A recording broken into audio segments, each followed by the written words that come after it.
దేవుని నామ స్తోత్రం. ప్రియమైన దేవుని పిల్లలారా, యేసు ప్రభు శిష్యులు విశ్రాంతి దినమున ఆ జన సమూహం మధ్యలో వెళుచుండగా ఆయన శిష్యులు కూడా విశ్రాంతి దినమును గూర్చి ఆ జన సమూహానికి బోధిస్తూ ఉన్నారు. ఆ జన సమూహానికి విశ్రాంతి దినము ఎలా ఆచరించాలో, విశ్రాంతి దినమును దేవుని ఆలయంలోకి వెళ్ళాలి, విశ్రాంతి దినమును ఆచరిస్తే దేవుని యొక్క రాజ్యమునకు మనము వారసులం అవుతాం. విశ్రాంతి దినాన్ని గురించి, దాని ప్రాధాన్యత గురించి ఈ యేసు ప్రభు శిష్యులు కూడా ఆ జన సమూహముతో మాట్లాడుతూ విశ్రాంతి దినమున దేవుని యొక్క పని జరిగిస్తూ ఉన్నారు. అప్పుడు పరిసయ్యులలో కొందరు వచ్చి, ప్రియమైన దేవుని బిడ్డలారా, పరిసయ్యులలో కొందరు వచ్చి యేసు ప్రభుని క్వశ్చన్ వేస్తున్నాడు. ఇక్కడ చూడండి, లూకా సువార్త 6వ అధ్యాయము 1వ వచనం నుండి మనం చదువుకుందాం. ఒక విశ్రాంతి దినమున ఆయన పంట చేలలో బడి వెళ్ళిచుండగా ఆయన శిష్యులు వెన్నులు త్రుంచి చేతులతో నలుపుకొని తినుచుందిరి. అప్పుడు పరిసయ్యులలో కొందరు, విశ్రాంతి దినమున చేయదగనిది మీరెందుకు చేయుచున్నారని వారిని అడుగగా, యేసు వారితో ఇట్లనెను, తానును తనతో కూడా ఉన్నవారును ఆకలి కొనినప్పుడు దావీదు ఏమి చేశానో అది అయినను మీరు చదవలేదా? అతడు దేవుని మందిరంలో ప్రవేశించి యాజకులు తప్ప మరి ఎవరును తినకూడని సముఖపు రొట్టెలను తీసుకొని తిని తనతో కూడా ఉన్న వారికి ఇచ్చెను కదా అనెను. కాగా మనుష్య కుమారుడు విశ్రాంతి దినమునకు యజమానుడని వారితో చెప్పాను. యేసు ప్రభు విశ్రాంతి దినమునకు యజమానుడు.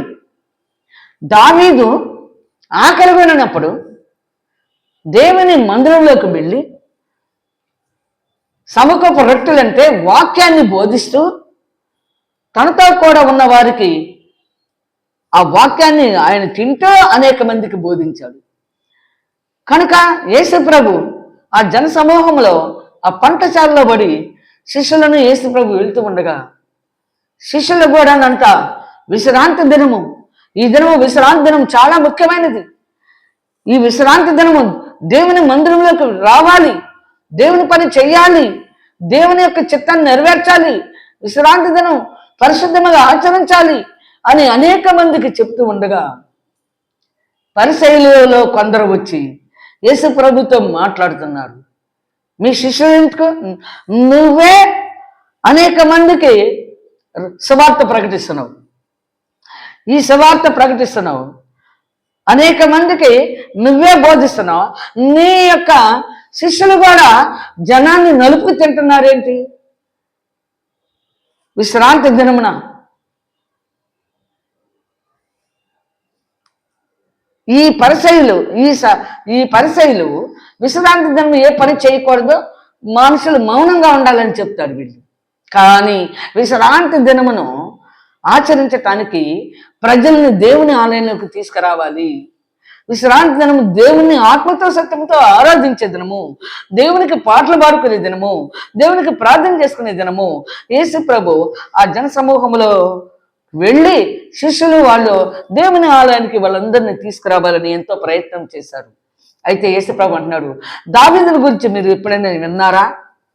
దావీదు ఆకలి కొన్నప్పుడు అతడు దేవుని ఆలయంలోకి వెళ్ళి ఎవరో తినకూడని సముఖపు రొట్టెలు, యాజకులు తప్ప ఎవరు తినకూడని సముఖపు రొట్టెలు యాజకులే బోధించాలి. అంతేగాని దావీదు యాజకుడు కాదు, రాజు. ఆ జన సమూహాన్ని లోనకి తీసుకెళ్ళిపోయి మందిరంలో సముఖపు రొట్టెలు అంటే దేవుని వాక్యం వారికి బోధించి ఆయన తినే వారికి బోధించాడంట. మీరు ఎన్నడూ చదవలేదా? ఈ మనిషి కుమారుడు విశ్రాంతి దినమునకు యజమానుడు అయి ఉన్నాడు. విశ్రాంతి దినాన్ని అనేక మందిని దేవుని ఆలయానికి తోడుకొని వెళ్ళటానికి యజమానుడు అయి ఉన్నాడు.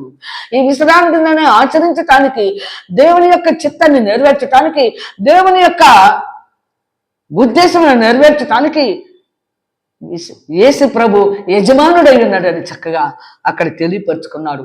ఈ విశ్రాంతి దినం మనం కూడా ఆచరిస్తున్నాము. మనం కూడా విశ్రాంతి దినం ఆచరిస్తున్నాం కనుక దేవుడు మన పక్షాన ప్రేమ దేవుని బిడ్డలారా అద్భుత కార్యాలు ఆశ్చర్యకార్యాలు జరిగించే దేవుడై ఉన్నాడు. విశ్రాంతి దినమును పరిశుద్ధముగా ఆచరించుటకు జ్ఞాపకం చేసుకోమని 10 ఆజ్ఞల్లో ఒక ఆజ్ఞ ఉన్నది. ఈ విశ్రాంతి దినమున సమకూప రొట్టెలు మనం తింటున్నాము. సమకూప రొట్టెలు నేను తిని అనేక మందికి పెడుతున్నాను.